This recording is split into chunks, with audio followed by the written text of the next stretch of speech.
Nicky Gibbelin is the friend of Richard Harkin and Sharky Harkin, although he's more of a friend of Richard than Sharky's because he's currently living with Sharky's ex-girlfriend and he's driving his car around.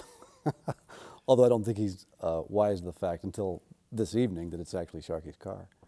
You know, they all have a history together, but he's not the most welcome character at the card party this evening. He's not the most welcome guest these past few weeks. He hasn't seen Sharky for a few weeks since he's been Sharky's been working out of town.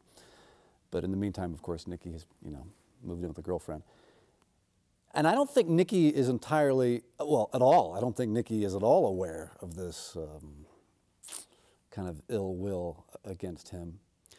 Like a lot of people aren't, that tend to get on your nerves. And I think Nicky's a guy that has that skill of getting on people's nerves. And I think that the one thing that does separate Nicky, in particular from Sharky, and perhaps all of them, maybe even Lockhart to a certain extent, is that he takes responsibility, even to a small degree. I mean, that's his way of being a guy, is accepting responsibility for something. Even if it's only opening up a cheese shop and, behind somebody else's store in the little market area. Or he's the one that's maybe driving the kids to school, and not his kids. And he expresses that by, one, doing it, number two, showing his commitment to this woman by having her name tattooed on his body.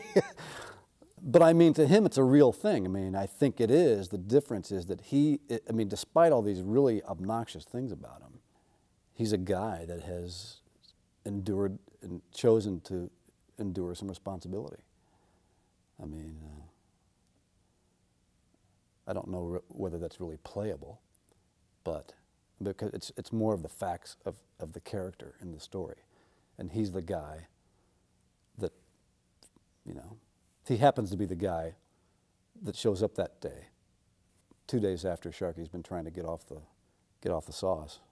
But yet, that even highlights Sharky's problem more because Sharky hasn't, Sharky's version of taking responsibility right now is stopping drinking and coming here and taking care of his brother. Which are really, good and honorable things. It's just that he's being challenged by this guy.